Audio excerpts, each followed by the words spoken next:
சரணம். ஆன்மீக தேடல் நிறைந்த ஆத்ம சாதகர்கள் அனைவருக்கும் என் அன்பு வணக்கம். மெய்ப்பொருள் சேனல் வாயிலாக தத்துவக்கலை சார்ந்த விஷயங்களை தொடர்ந்து நான் பதிவிட்டு வருகிறேன். இதில் 28வது பதிவாக பதிவிடுவதில் இறைவனுக்கு நன்றி சொல்லுகின்றேன். நீண்ட நெடுங்காலமாக மனிதர்களிடத்தில் சைவம், அசைவம், கடவுள் உண்டா இல்லையா, இப்படி பல விவாதங்கள் நடந்து கொண்டே இருக்கின்றது. சைவமா அசைவமா, கடவுள் உண்டா இல்லையா என்று பிதற்றி கொண்டிருக்கிறார்கள். எது எதை சார்ந்துள்ளது, எது எதை அடைய வேண்டும் என்பதை உணராமல் பிரம்மத்தில் இருக்கிறார்கள் என்றுதான் நான் சொல்லுகின்றேன்.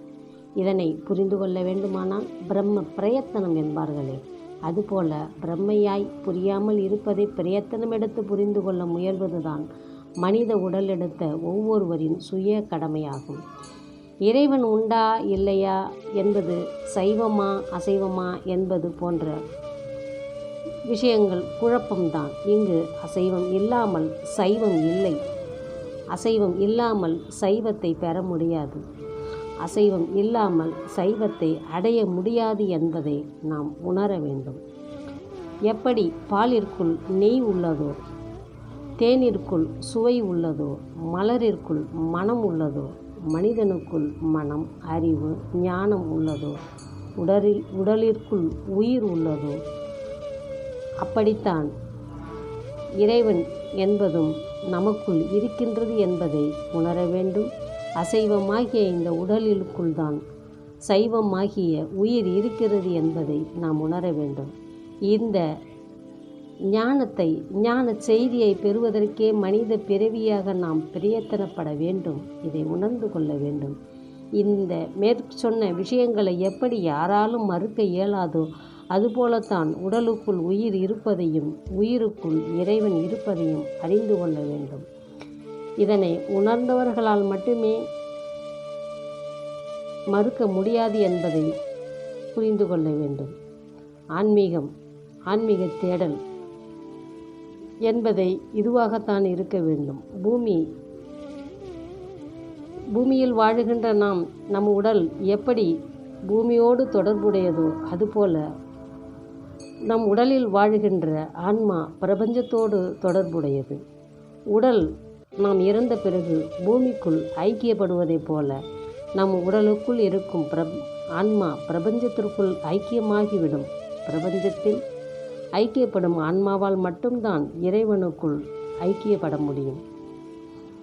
ஆன்மா இறைவனுக்குள் ஐக்கியப்படும் நிலையில்தான் நான் யார், இறைவன் யார் என்பதை உணர முடியும். அப்படி உணரும் நிலை வந்தால் நான் தான் இறைவன் என்பதை தெளிவ முடியும். ஆக இறைவன் வெளியில் இல்லை, ஒவ்வொருவர் உடலுக்குள் தான் இருக்கின்றார். உடலே அசைவம், உயிரே சைவம். உடலுக்குள் இரத்தம், சதை, எலும்பு, மலம், சிந்தனைகள், வலி, வேதனைகள் எல்லாம் உண்டு. உயிருக்கு இது எதுவும் இல்லை. தூய சரீரம், சுத்த சரீரம், இறை தேகம் என்று இந்த உயிரை நாம் பக்குவப்படுத்தி கொண்டே இருக்க வேண்டும். எப்படி வள்ளல் பெருமானார் சொன்னாரோ, ஜோதியுட் சோதியுட் சோதியுட் ஜோதி சுத்த ஜோதி சிவஜோதி என்று ஜோதிக்குள் பல உருவங்களை, பல வடிவங்களை அவர் வெளிப்படுத்தினாரோ, அதுபோல்தான் உடலுக்குள் உயிர் அத்தனை வடிவங்களை கொண்டுள்ளது. சைவம் அசைவம் என்று பிதற்றுவதை விட்டுவிட்டு நாம் யார், நான் யார், நீங்கள் யார் என்று உணர்ந்து நாம் என்னவாக ஆக வேண்டும் என்பதை தெளிந்து நாம் உடலிலிருந்து, அதாவது அசைவம் என்ற உடலை விட்டு சைவம் என்ற ஆன்ம சரீரத்தை பெற்றுக்கொள்ள ஆன்மீக தேடலில் ஈடுபடுவோம். நிலம், நீர், நெருப்பு, காற்று, ஆகாயம் ஆகிய பஞ்சபூதங்கள் இல்லாமல் இந்த உலகம் இல்லை. உயிர்கள் இல்லாமல் இந்த பிரபஞ்சமும் இல்லை. அசைவமாக வடிவெடுத்த மனிதர்கள்தான் சைவமாக இறைநிலையை பெற முடியும். அப்படி சைவத்தை பெற்றவர்கள்தான் சித்தர்கள். ஆனால் அதனிலிருந்தும் பரிசுத்த ஆன்மாவாகி இறைநிலையை அடைந்த ஒரே மனிதர் வள்ளல் பெருமானார் என்பது எனது அசைக்க முடியாத நம்பிக்கையாக இருக்கிறது. சைவமா அசைவமா, இறைநிலை பெற முடியுமா, எப்படி என்பதை ஆன்மீக தேடலில் ஈடுபட்டு வீண் விவாதங்களை விடுத்து, நான் கடவுள், நான் இறைவன், நான் எப்படி இருக்கிறேன், எப்படி இருக்க வேண்டும், எப்படி ஆக வேண்டும் என்பதை முடிவெடுங்கள். எண்ணியர் எண்ணி அங்கு எய்துவர், எண்ணியர் திண்ணியராக பெறேன். மண்ணில் வாழும் வரை மனிதன் மாமிசம்தான், அசைவம்தான். அவன் அசைவத்தை மண் எடுத்துக்கொள்ளும். இறந்த பிறகு இந்த உடலை மண்ணுக்குள் புதைத்து விடுவார்கள். சைவமாகிய ஆன்மா விண்ணை அடையும். விண் சைவத்தை எடுத்துக்கொள்ளும், மண் அசைவத்தை எடுத்துக்கொள்ளும். மாமிச உடலோடு அறிவு, ஞானம், பேரறிவு சம்பந்தப்பட்டுள்ளது. உடலை விட்டு உயிர் பிரிந்தால் பிணம் அசைவமாகும். உயிராகிய சைவம்தான் அறிவு, ஞானம், பேரறிவோடு இந்த பிரபஞ்சத்தில் உலா வரும். தான் இன்னதென்று உணராமல் உறவுகளை பிரிந்ததை எண்ணி அறிவற்ற ஆன்மா, ஞானத்தை பெற்றுக்கொள்ளாத ஆன்மா வருந்தி சூனியமாகி பிரபஞ்சத்தோடு கரைந்து போய்விடும். எனவே உடந்த மனித தேகத்தில் இருக்கும்போதே சித்தர்கள் உயிர் வழி பயணம் மேற்கொண்டு பிரபஞ்சத்தோடு தொடர்பு கொண்டு தன் ஜீவனை தான் வாழும் காலத்தில் எப்படி வாழ வேண்டும் என்று நினைத்தார்களோ அப்படியே உடலை விட்டு பிரிந்தாலும் தன் ஜீவனை அதே நிலைக்குள் தன் ஜீவனை சமாதியாக்கி ஐக்கியப்படுத்தி கொண்டு பிரபஞ்சத்தில் தான் நினைத்தபடி நித்திய வாழ்வில் சித்தராக வழிகாட்டி வாழ்ந்து கொண்டிருக்கிறார்கள். இப்பொழுது புரிந்திருக்கும் சைவம் எப்படி என்பது, சைவத்தை எப்படி அடைவது என்பது. ஆத்மீக சாதகர்களே, திருமூலர் திருமந்திரத்தில் உள்ளம் பெருங்கோயில் ஊன் உடம்பால் லயம் தெள்ளத் தெளிந்தார்க்கு சீவன் சிவலிங்கம் என்று ஒரு பாடலை குறிப்பிட்டிருக்கிறார். உள்ளம் பெருங்கோயில். இந்த உள்ளம் என்பது உடலோடும் உயிரோடும் தொடர்புடைய ஒரு மிகப்பெரிய ஒரு விஷயம். உள்ளம் பெரும் கோயில். இந்த கோயில் என்பது ஒரு புனித தன்மையான ஒரு விஷயம். கோயில் என்றால் வணங்குவதற்கான ஒரு விஷயம். கோயில் என்றால் பிரபஞ்சத்தோடு தொடர்பு உள்ள விஷயம். ஆக இந்த உள்ளம்தான் பெரும் கோயில்.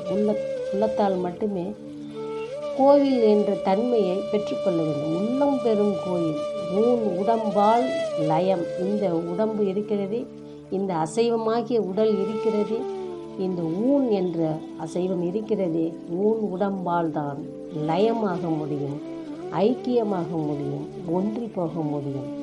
ஊன் உடம்பால் லயம். உள்ளம் பெருங்கோயில் ஊன் உடம்பால்.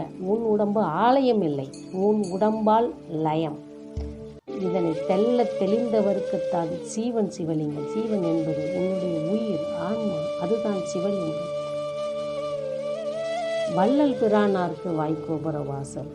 இதை உணர்ந்து கொண்டவர்கள் வாரி வழங்கக்கூடிய தன்னுடைய பெற்றுக்கொண்ட ஞான செய்திகளை வெளிப்படுத்தி வாயால் வெளிப்படுத்தி மற்றவர்களையும் பக்குவப்படுத்தி இறைவனாக மாறுங்கள் என்று சொல்லுது. வள்ளல் பிரானார்க்கு வாய்க்கோபுர வாசல். கோபுர வாசல் வழியே, வாய் வழியே எல்லோருக்கும் இந்த செய்தியை சொல்லி கள்ள புலனைந்தும் காலாமணி விளக்கே அணையா ஜோதியாக நாம் ஆன்மாவை பரிசுத்த இறைவனோடு கலப்பதற்கான ஒரு தேடலில், ஒரு முயற்சியை நாம் ஈடுபடுத்தி கொள்ள வேண்டும். மனித தேகத்தின் அடுத்த பரிணாம வளர்ச்சியில் இறைவனாக மாற வேண்டும். ஒரு சூப்பர் பவர் மேனாக வர வேண்டும். ஒரு சித்தர்களாக வாழ வேண்டும். உலகில் வாழும்போதே நாம் எந்த அறிவோடு விளங்கி கொண்டிருக்கின்றோமோ அந்த அறிவோடு நாம் இந்த உயிர் இந்த உலகத்தில் நித்திய வாழ்வை பெற்றுக்கொள்ளும் ஒரு பிரயத்தனம்தான் பிரம்ம பிரயத்தனம் என்பதை உணர்ந்து கொள்ளுங்கள். மீண்டும் எமது அடுத்த பதிவில் நான் உங்களை சந்திக்கின்றேன். சத்குருவே சரணம். சத்குருவின் திருவடிகளே சரணம். சத்குருவே சரணம். சத்குருவே சரணம். சரணம் சரணம்.